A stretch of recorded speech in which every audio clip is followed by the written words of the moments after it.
Hey everyone, I am super excited because today we're kicking off season 3 of Taking Care of Business.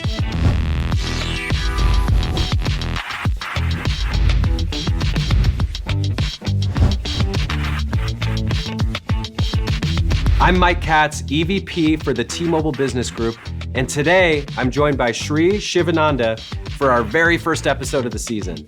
Shri is the Chief Technology Officer at PayPal, and he is responsible for leading innovative products and services for people across the globe.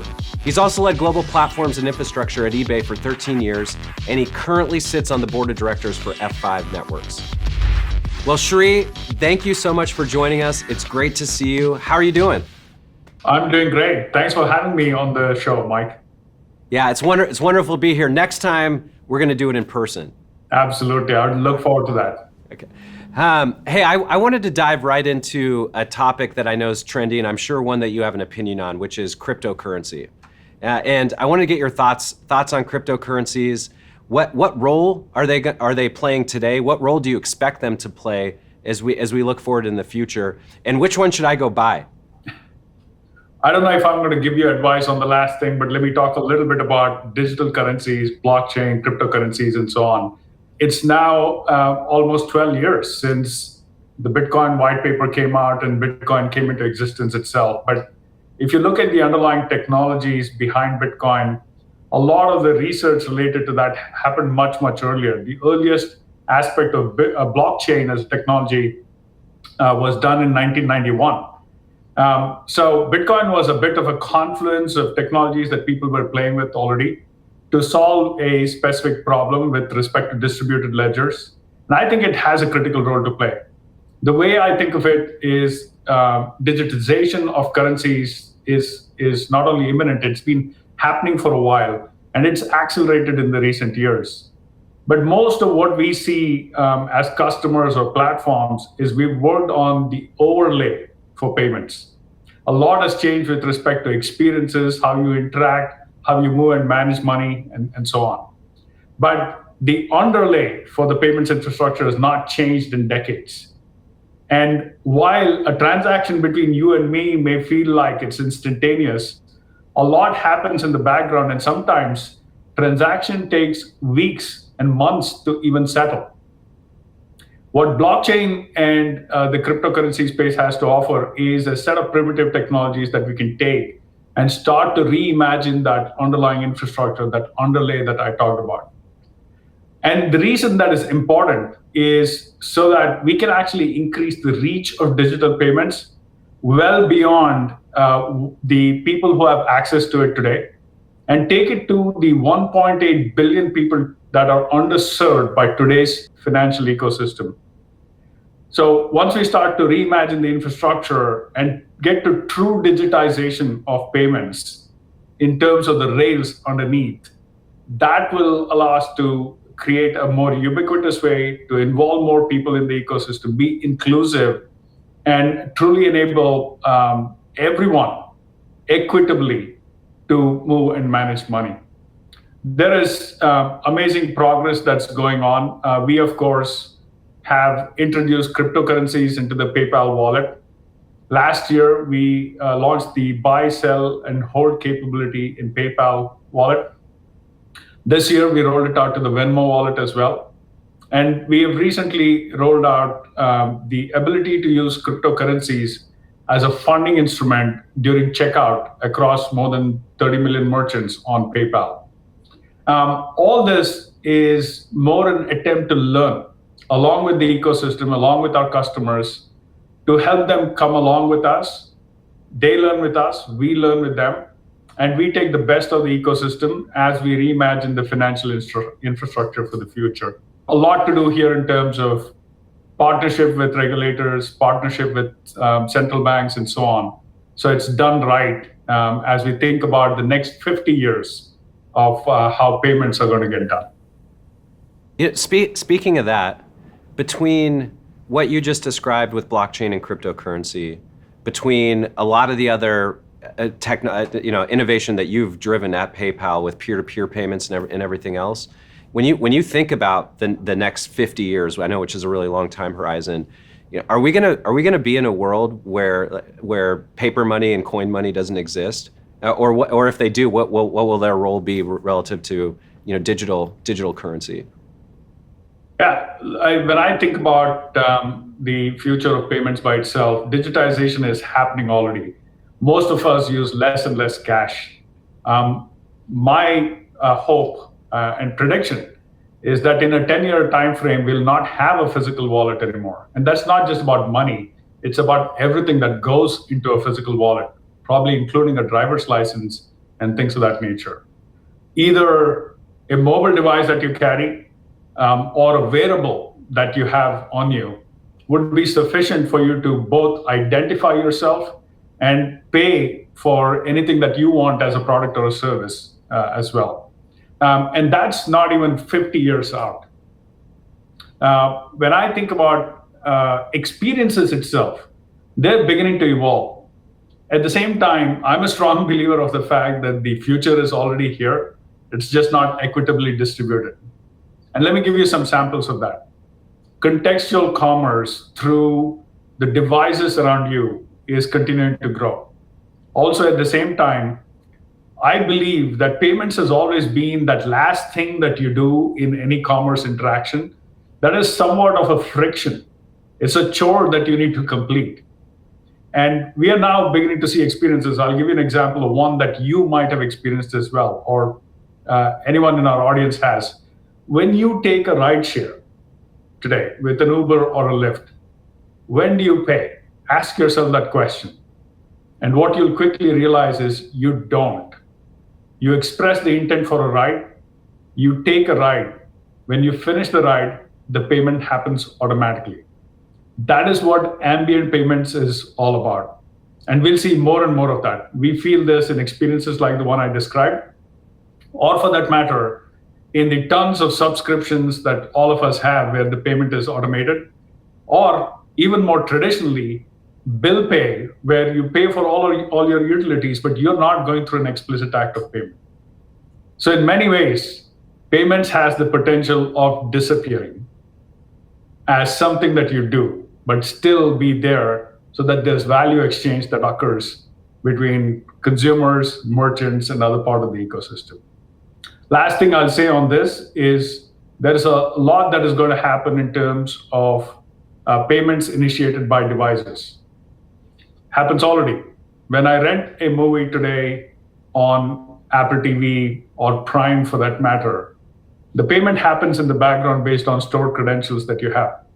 Again, express the intent to watch a movie, the payment occurred automatically. So these experiences are going to surface more and more. It's going to become the new normal of the payment UX, if you will. And definitely in this process, cash becomes even less relevant. On top of all of this, cash is a physical thing that has exchanged a lot of hands, probably is the biggest carrier of the thing that we've feared most for the last year. And that'll be another reason cash will continue to reduce significantly.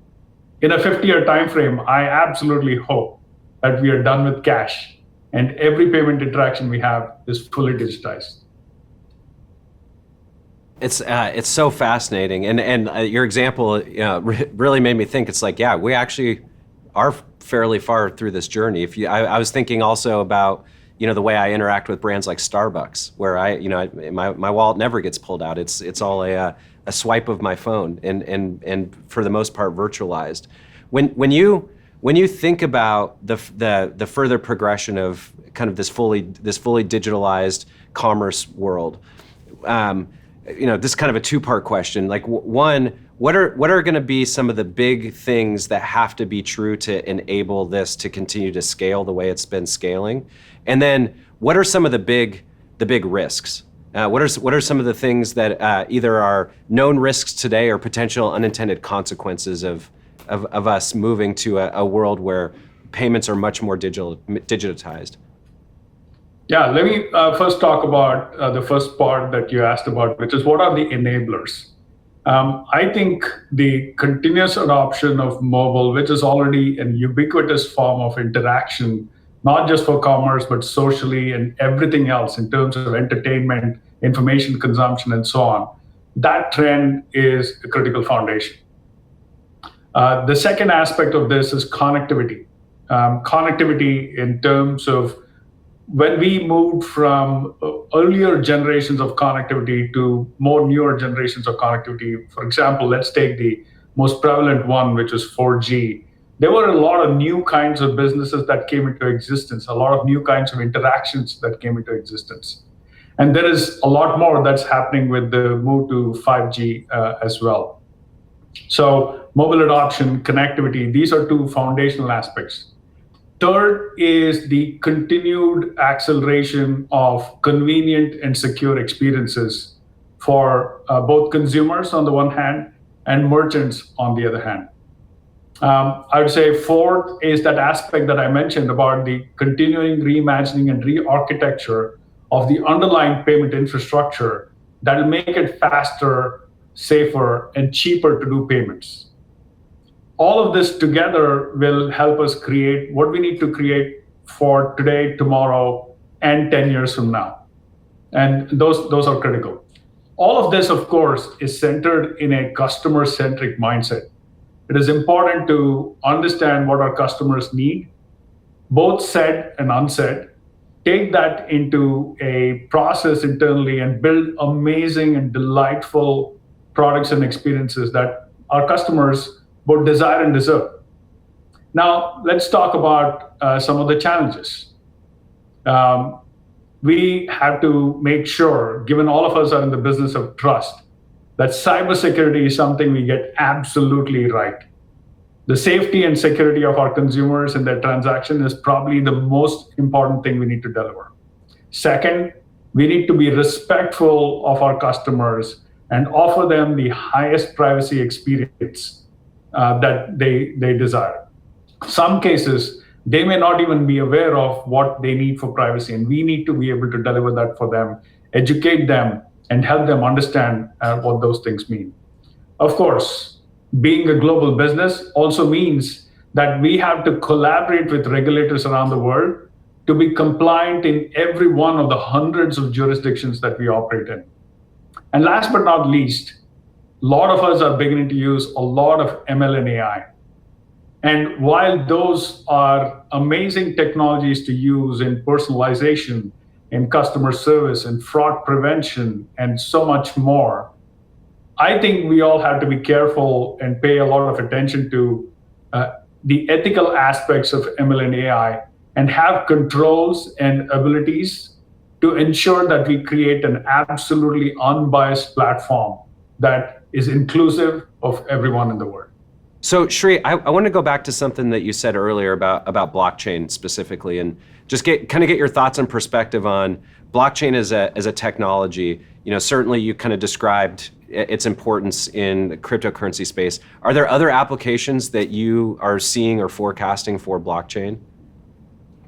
Absolutely. I think what our blockchain research group has been doing is discovering the breadth of use case that something like a distributed ledger with the level of security and immutability that it provides and all that it can do. One of the use cases that we are pretty excited about is the identity use case and being able to create sovereign identity, which is still not necessarily a solved problem on the internet. We also think that there is a big play for blockchain in the area of contracts, in the area, for that matter, of supply chain and various other use cases. I think anywhere you want a permanent record with a level of specificity and accuracy that can be tracked back and cannot be tampered with is a use case for blockchain. It's still early days from a blockchain perspective. There are public blockchains like the one that Bitcoin supports and Ethereum supports and so on. We are also excited about the aspect of enterprise or private blockchains as well. I think particularly in the payments industry, being able to do instant settlements is an aspect that we are excited about. Today, it takes many days to actually settle forward. There are other use cases in which blockchain can be applicable as well. but that's a part of ongoing R&D. What we need to figure out is how do you scale it to the level of transaction throughput that is expected from businesses like ours over a period of time. There again, we've seen the first generation evolve into second generation evolve into third generation of blockchains that's beginning to create a layered approach that can create the throughput that we desire in the transaction space. Today, the Bitcoin blockchain only does less than 10 transactions a second. And to be able to get to the volume that most payments companies do, you had to get to a minimum of 1,000, potentially 10,000 transactions per second to be able to use it in a viable way. One of the things that you also mentioned earlier was the progress that's been made in digital transactions in this last mobile era of 4G. As you look ahead, obviously, I think we're in obviously the early days of 5G. But as you look ahead to a 5G that's more ubiquitous across the world, what are some of the things that you think are going to define or accelerate what's happening in digital payments because of the capabilities of large-scaled 5G networks? I've seen each generation of connectivity create new opportunities and new contexts, and it fosters a level of innovation in connecting people across the globe. Where I think 5G's potential is one, in the ability to deliver a much richer and more immersive commerce experience to the customers on their device with additional layers of user experience enrichment coming from the concept of extended reality paradigms and so on.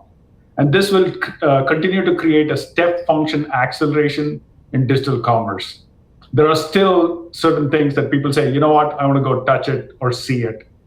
And what 5G has the capability to do is to take some of those situations away and bring them online and bring them into the virtual world. That's one.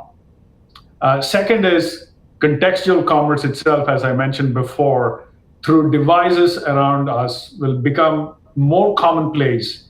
And 5G allows for a faster fabric to connect those devices to create good services of value. This will allow a continued shift of the paradigm from customer goes to the shop to shop comes to the customer.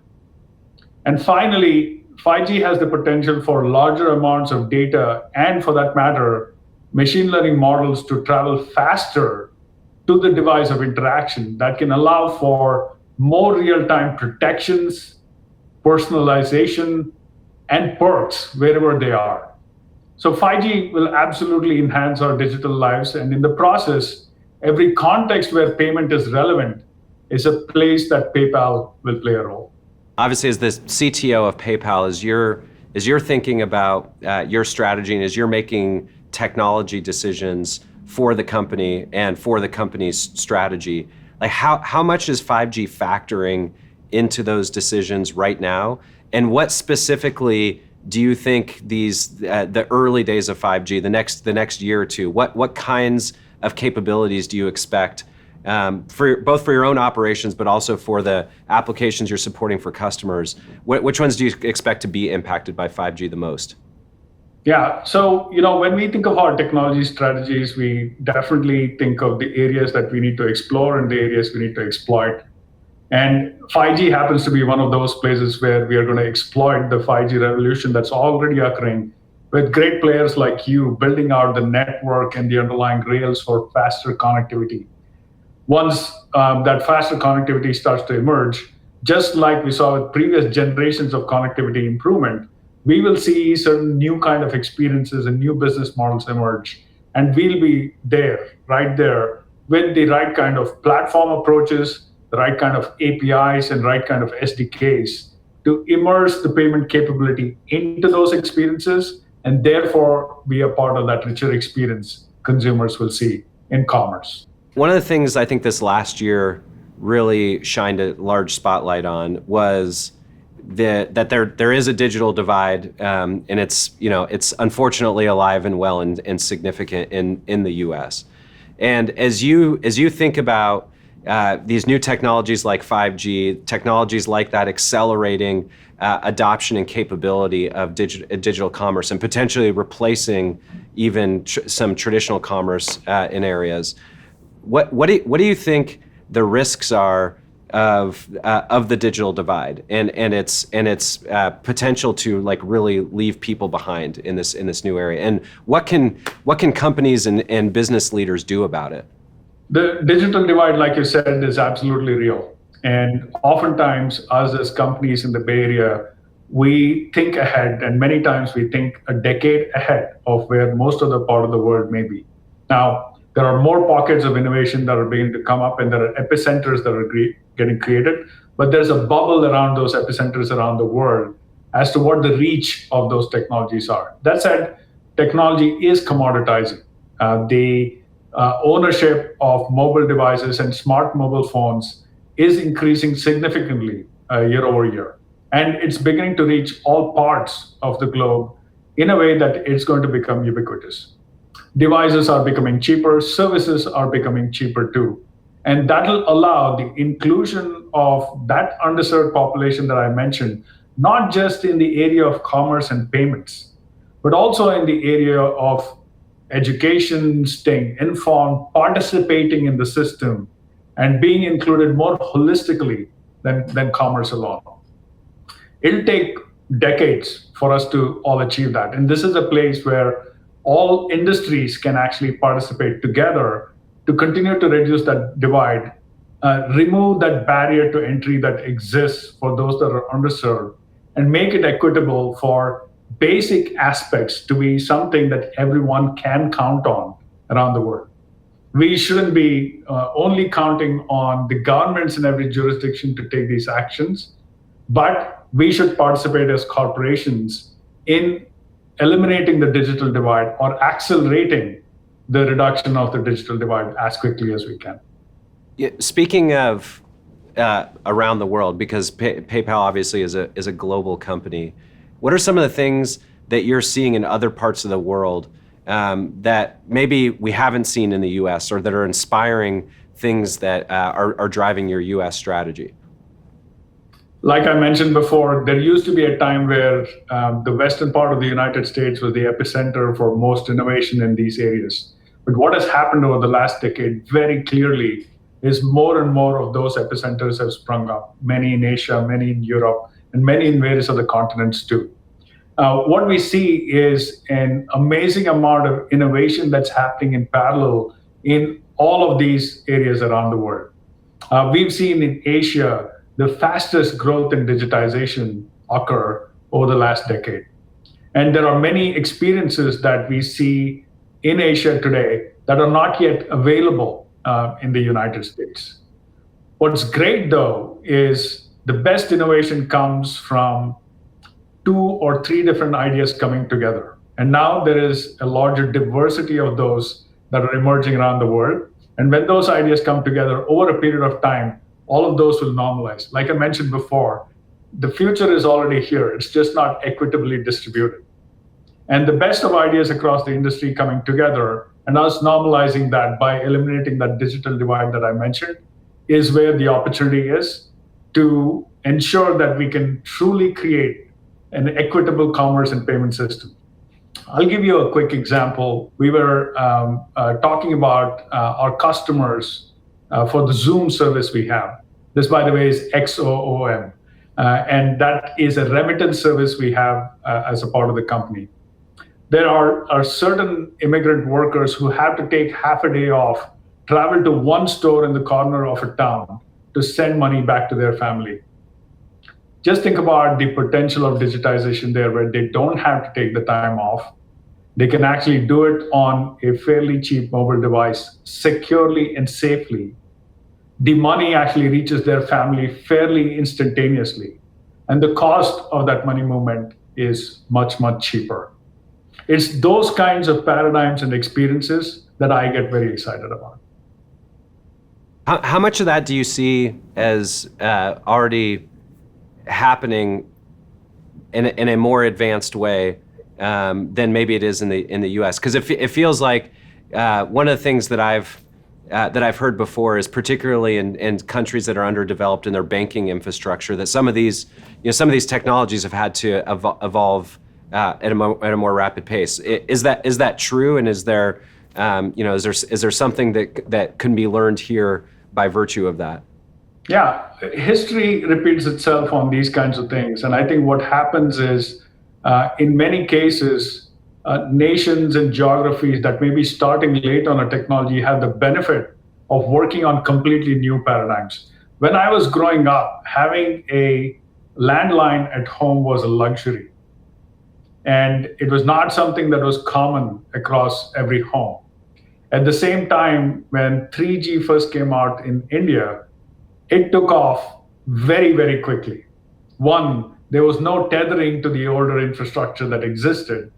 And this new technology just offered an acceleration that was bound to happen because there was so much value to be created. And I think that's happening in the payments industry too, where traditional infrastructures don't exist. More modern infrastructures are the first time it actually becomes possible. And you see that acceleration occur there. I would say that there are experiences that exist in other parts of the world that may not exist in the US today, but it's quickly following up and it's beginning to happen. Whether it's the ubiquitous use of your mobile device for every transaction, every interaction, every transit, and everything in terms of your digital life, I think that is still to actually accelerate in the US, but the paradigms are beginning to get shared, and those shared paradigms are beginning to accelerate the world as a whole. No matter where the idea starts, it spreads quickly. I wanted to shift a little bit and ask a question about you, specifically about you as a leader of a big global company. And I've seen you talk about your leadership philosophy and specifically what you call the 4 phases of leadership. And I was hoping that you could share that with us and talk a little bit more about what it is, what it's meant to you as a leader, and how you live it every day.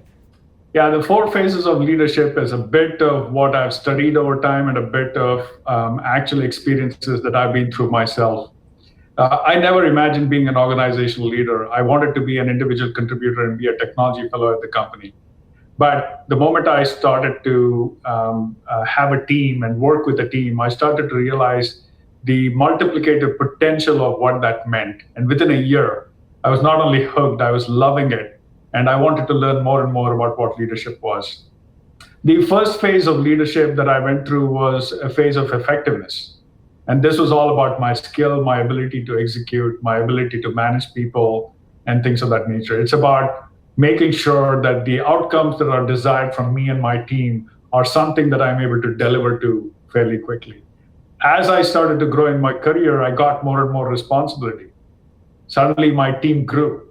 I went from being a first-level manager to a second-level manager. And I found myself in the phase of scale. And in scaling, what you did in effectiveness is essential, but it's not sufficient. You start to learn about what change management is all about, what crisis management is all about, what conflict management is all about. You first, for the first time, get exposed to what financial discipline is all about, how you need to be a broader leader than just in your own domain, how you need to build relationships, how you need to influence the rest of the organization, and so on. And just like you scale technology, you had to scale yourself as a leader, and there are many techniques you need to learn to do that. As you scale, at some point in time, you scale to a point where the imposter syndrome catches up with you. And you start to ask yourself, fine, you've done everything mechanically to prepare for a large organization that you're managing and leading. But are you truly ready on the inside? The journey turns inward. And when the journey turns inward, you start to grow internally in terms of basic aspects of mindfulness, like you stop judging people. You stop thinking in terms of agenda. You start thinking in terms of win-win. This is a phase where it's not about what you do, but about what you become. And it's also the phase in which you actually build resilience as a leader, resilience as a person. You actually become a better person by yourself. And I call that the phase of resilience. And if you pass these three phases, by the way, all of them are cumulative, of course, you get to a phase of being a transformational leader. One that has the ability to mobilize, inspire, and actually create followership that exists long after you're done with the role. And these are basically what I consider the four phases of leadership. As I mentioned, a lot of it is what I've experienced over time, and some of it is what I've read as I've grown as well. Yeah, those are so great, they're powerful and they're true. Your comment about them being cumulative just feels so spot on to me, and they're not mutually exclusive either. Because when you were describing the third one, one thing that I've often talked about is one of the most important leadership traits that I see, which is almost exactly what you described, is great self-awareness and being able to understand, be comfortable, and show some vulnerability of the things that you're both good and maybe not so good at, and a willingness to learn. And without that, it's really difficult, especially when you get in these kinds of jobs, to be able to effectively build teams around you. Because if you don't have that great self-awareness and you don't know and aren't comfortable with the things that you're not really strong at, it's really difficult for you to identify and have confidence to bring people in that are way better than you at other things that you're not as good at. It's a great framework that young leaders should really be studying and thinking about. So thanks for sharing that. Absolutely. Okay, so I got some rapid fire questions for you. Really important, maybe arguably the most important question so far of this interview. Favorite dessert? Mike, I do not discriminate. Any dessert is welcome. It's a weakness in some ways, but if you were to put a spread of sweets in front of me, I would pick syrupy Indian sweets as the first thing I would go after. And I promise you, I'll still eat the rest of the stuff. I love this next one because, like I was telling you before we started, you have a little a clue in the background, but it also will prove probably how big of nerds you and I both are. Two-part question: favorite Star Wars movie, and then favorite character of movie. Yeah, and I'll surprise you with this. Yes, I have a Star Wars helmet here, but I'm actually a bigger Star Trek fan than a Star Wars fan. That said, I'll stay with the spirit of the question. I like anything sci-fi. I eat up these movies. I love the whole series. My favorite character on the Star Wars side is Yoda, of course. On the Star Trek side, again, love the whole saga, but my favorite character there is Spock. That was maybe even a more nerdy answer than I was expecting, so that was perfect. If you had given it in Klingon, it would have been even better. Okay, if you're about to go do a big speaking engagement, or if you're just in a situation that you need to be pumped up and excited and high energy, what's your walkout music? I have two choices. One would be Enterprising Young Men, which is a Star Trek theme song. And the second one is Rise from Dark Knight Rises, where Batman escapes from the pit. Yeah. So those are two of my favorite music preludes. Really important one. Pineapple on pizza, what say you?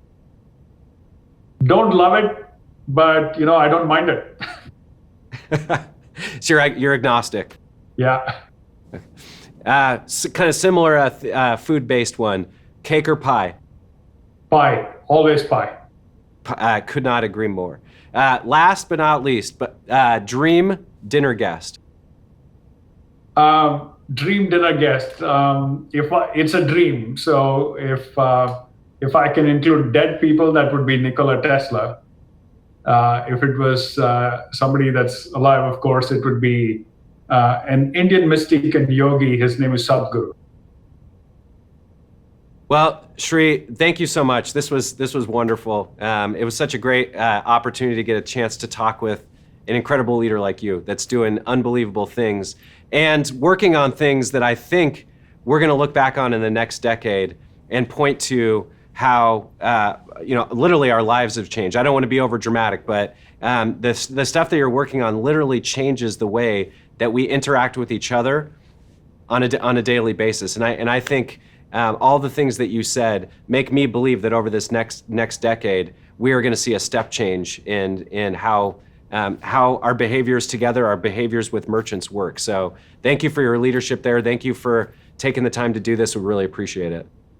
Mike, thank you for having me on the show. And look, we have a mission of wanting to democratize financial services, and a partnership with a company like yours on that aspect of connectivity that I mentioned.